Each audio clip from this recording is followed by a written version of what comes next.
अस्सलाम वालेकुम। मैं मोहम्मद अवैस आपसे मुखातिब हूँ। आपको वेलकम करता हूँ अपने यूट्यूब चैनल मिक्स्ड इन्फो पे। तो आज की इस वीडियो में मैं बात करूंगा विटामिन डी3 की कमी के बारे में।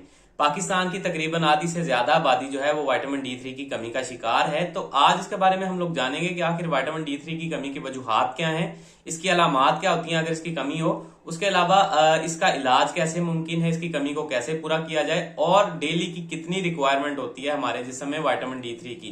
ये सारी इन्फॉर्मेशन इंशाल्लाह आपको दूंगा, लेकिन उससे पहले गुजारिश है वीडियो पसंद है वीडियो को लाइक कीजिएगा, चैनल को सब्सक्राइब कीजिएगा। तो सबसे पहले बात कर लेते हैं इसकी वजूहात की कि आखिर विटामिन डी3 की कमी क्यों होती है। तो सबसे बड़ी जो वजह है कि हम सनलाइट में नहीं निकलते, धूप में नहीं निकलते, जिसकी वजह से हमारे जिस्म में विटामिन डी3 की कमी होती है। विटामिन डी3 कुदरती तौर पे पैदा होता है जब हम सूरज की रोशनी में निकलते हैं। अक्सर हम लोग जो घरों में काम करते हैं, इंडोर काम करते हैं और धूप में ज्यादा एक्सपोज नहीं होते, सनलाइट में नहीं निकलते, उसकी वजह से हमारे जिस्मों में विटामिन डी3 की कमी वाक़या होती है। दूसरी उसकी वजह यह है कि हमारी जो खुराकें हैं, हम ऐसी खुराक नहीं खा रहे जिसमें विटामिन डी3 मौजूद हो। उसके अलावा कुछ ऐसी बीमारियां जैसे कि गुर्दों के मसाइल, जिगर के मसाइल या आपके हाजमे के, जिसको हम सीलियक डिजीज बोलते हैं, इस तरह के मसाइल भी इसकी एब्जॉर्प्शन में रुकावट बनते हैं, जिसकी वजह से आपके जिस्म में इसकी कमी वाक़या होती है। उसके अलावा कुछ जीनियाती या जेनेटिक प्रॉब्लम भी इसकी वजह बन जाता है। अब बात कर लेते हैं इसकी कमी से होने वाले मसाइल के बारे में। तो अगर हमारे जिस्म में विटामिन डी3 की कमी होती है तो उसकी वजह से आपके जिस्म में कैल्शियम और फास्फोरस, जो कि आपके पट्ठों की ताकत के लिए, आपकी हड्डियों की ताकत के लिए बहुत ज्यादा इंपॉर्टेंट है, वो एब्जॉर्ब ही नहीं हो पाता।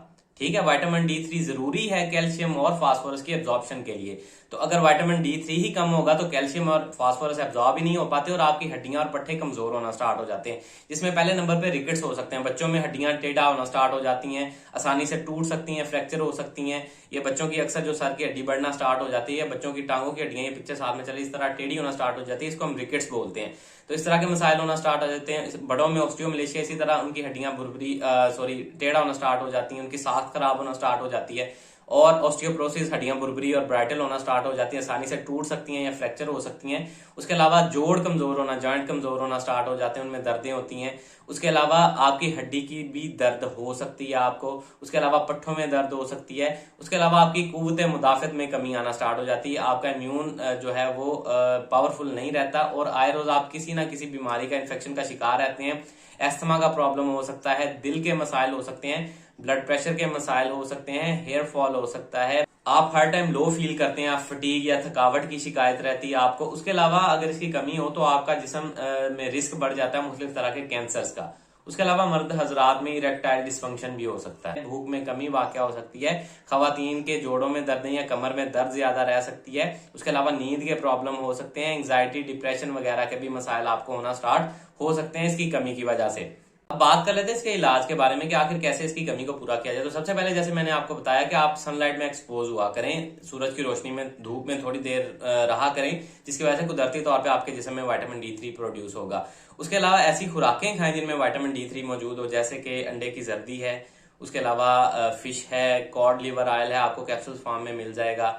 इसके अलावा आप ऐसी फोर्टिफाइड खुराकें खाएं। फोर्टिफाइड खुराकों से मुराद ये कि हमारी हुकूमत को भी इसके लिए इनिशिएटिव लेना चाहिए कि हमारी जो खुराकें, जो रेडीमेड जो चीजें जिसमें आपके ऑयल्स आ जाते हैं, घी आ जाता है रेडीमेड, या पैकेजिंग में जो दूध आते हैं, जूसेस आते हैं, कोई डेयरी प्रोडक्ट्स आती हैं, चॉकलेट्स वगैरह, केक्स वगैरह, उनमें विटामिन डी3 को ऐड किया जाए ताकि हमारे जिस्मों में विटामिन डी3 की कमी पूरी होती रहे। बाहर के ममालिक में अक्सर जो तरक्की याफ्ता ममालिक हैं वहां पे फोर्टिफाइड फूड का काफी ज्यादा रुझान है, वो अपनी प्रोडक्ट्स में विटामिन डी3 को ऐड करते हैं, तो हमें भी ये इनिशिएटिव लेना चाहिए।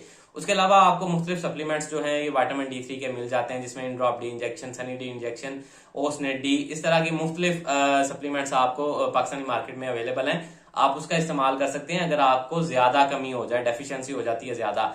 अब बात कर लेते हैं कि इसकी कमी को कैसे चेक किया जाता है। तो इसके लिए एक टेस्ट करवाया जाता है जिसको हम बोलते हैं 25 हाइड्रोक्सी विटामिन डी टेस्ट। इससे आपके लेवल्स का पता चल जाता है कि आपको इंसुफिशियंसी है, यानी कि थोड़ी बहुत कमी है, या डेफिशिएंसी है, बहुत ज्यादा कमी है। तो उसके हिसाब से फिर डॉक्टर्स आपको रेकमेंड करते हैं कि आपको खुराक के जरिए पूरा करना है या आपको अद्वियात या सप्लीमेंट्स दिए जाएंगे।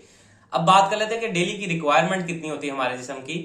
तो पैदाइश से लेके 1 साल के बच्चे के लिए डेली के 400 इंटरनेशनल यूनिट पर डे और 1 साल से 18 साल के अफराद के लिए 600 इंटरनेशनल यूनिट पर डे और 18 साल से 70 साल की उम्र के लिए तकरीबन 600 इंटरनेशनल यूनिट पर डे ही होता है। और 70 साल से अबव अफराद जो हैं उनके लिए 800 इंटरनेशनल पर डे जो है international unit per day requirement होती है हमारे जिस्म की।